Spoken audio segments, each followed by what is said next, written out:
over here.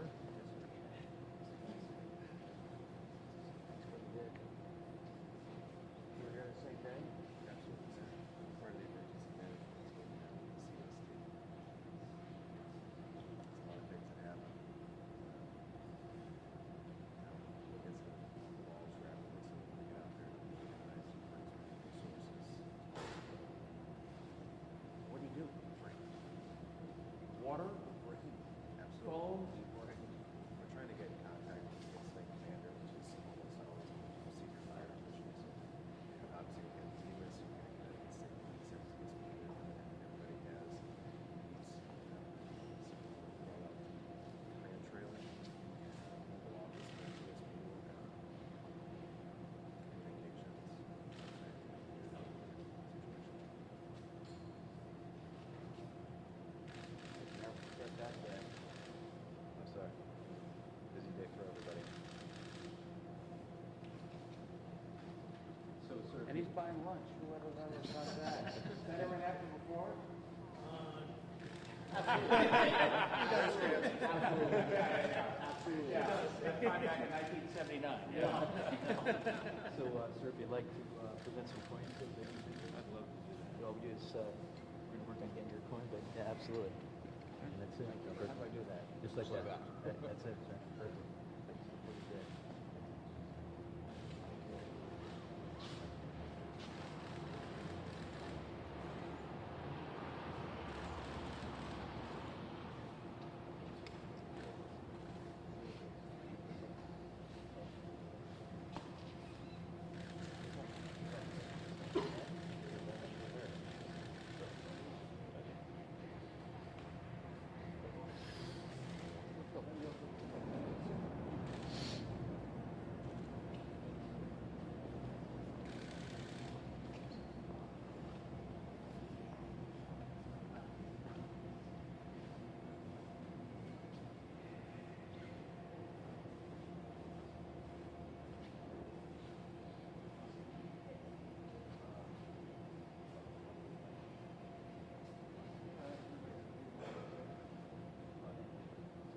So we're very grateful that the governor's here today, and I want to take this opportunity to recognize the entire team, to include the firefighters and the CST for all the efforts that day. General, could you get closer to the microphone, just so we can hear you? Absolutely. So we wanted to make sure, and we're very grateful that the governor's here to recognize the team for all of your efforts and the response. Many people don't realize that we have a presence here 24/7. Don't do that because they're going to move back. With our firefighters. And again, we're very grateful that the governor's here. We're very grateful to the team for their response. They trained for this year round, and they were put into action very quickly. If you go through on most of the radio calls, or up, you can pull them down and listen to them on the internet. And Engine 54, you can hear how they responded, and they were one of the first aircraft on the scene with the entire team from Bradley, the emergency compact agreement where we work with surrounding towns, and the firefighters from Bradley. But this was an effort that our team put together, and again, we're very grateful the governor could spend some time with us, and we're very grateful for the efforts, and we were very lucky that day, right? So we had a chief who was in the back of the plane, and he survived. So it was a good day for the Connecticut National Guard, in that we did not lose anyone, and our thoughts and prayers still go out to those who were lost. Sir. Hang on, Governor. I'm just going to put you back to the original spot. Let me get all the guys behind you. General Yvonne invited me to come, and I really wanted to be here. It was a while back. I was here at Bradley. Plane was right over there, the B-17. It was on fire. We knew that there were folks waiting to hear what had happened to their loved ones who were on the plane. And we owed some folks here a debt of gratitude. A lot of people don't know what happens. These are state employees. These are the Guard. These are the folks that stand up, put themselves at risk, and save lives that day. And I just thought I owed them that debt of gratitude. I saw Mr. Traficante as I came in. He was on the B-17 on an off day. He was the guy that happened to pay attention and happened to be the one that saw how they closed that hatch door. He was also the one who knew how to open that hatch door, and with his arm and hanging, and help get a couple more people to live, and they wouldn't otherwise be here with us.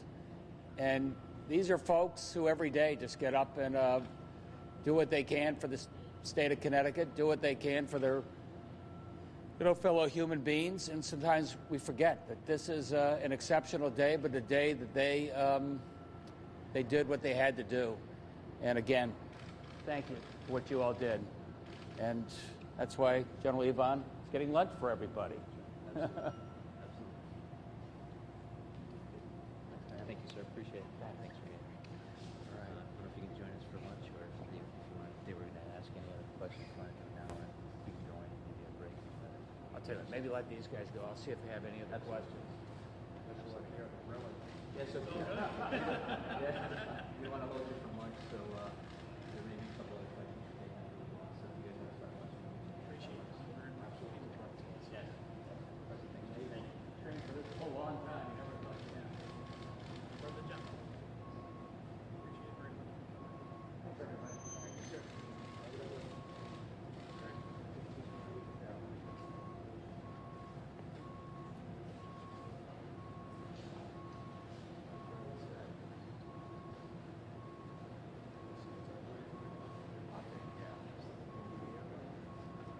We'll come back in. You guys need me for anything?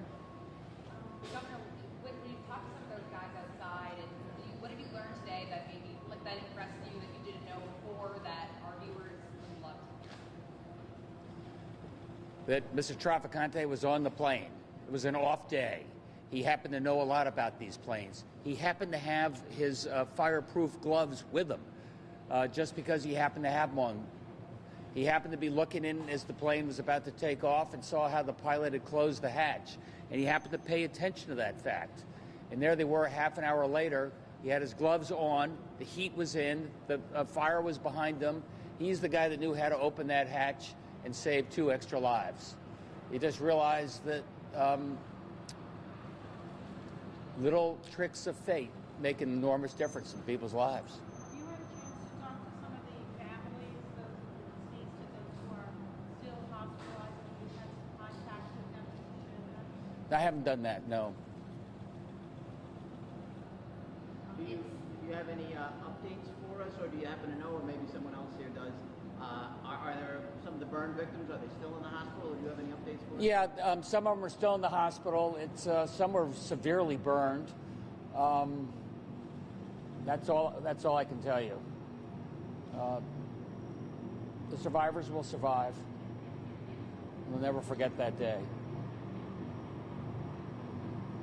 And as you said, Mr. Traficante, he just happened to be on the plane that day, obviously. That's what he told me. Yeah, it was just something he had always dreamed of doing, a guardsman, and happened to bring his gloves with him, and happened to pay attention as they closed that hatch. It wasn't part of some formal briefing, and happened to know what to do when it really counted. Did he tell you why he brought his gloves that day? Or he just said, I mean, I don't think most he people did. Don't bring your gloves like that. I- You just don't do that, right? Ask him. I don't know. Of course I have it. Do you have any comments?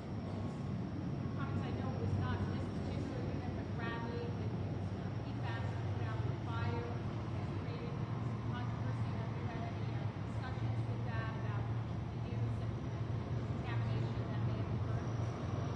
Oh, I can tell you, DEEP, our environmental group, are working night and day to make sure that any of the PFAS is contained. I think they're really on top of that, and working with the FAA to find the alternative to PFAS very soon. Right now, I believe it's an FAA requirement. I should check on that, and that's why we can't change it out immediately, but we got to change it out soon. Very effective. Have you identified alternatives to it that if they change the rules, could go into place?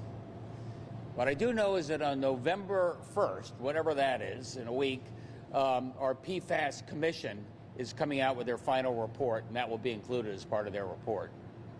November 1st, Yeah. We put together a commission, I don't know, a few months ago to look at PFAS, look at the alternatives to PFAS. What can we do to remediate it? What can we do as an alternative to PFAS for fire suppression? And their report is coming out pretty soon. It involves a lot of testing, too, making sure we test all of our wells and other water courses to see what, if any, long-term effects there might be from PFAS. And there's another fire station at this airport. Do you have plans to visit them as well and talk to other firefighters who responded that day? Sounds like a good idea. I didn't realize that. Thank you, everybody. Yeah, we'll go right in. You can sit.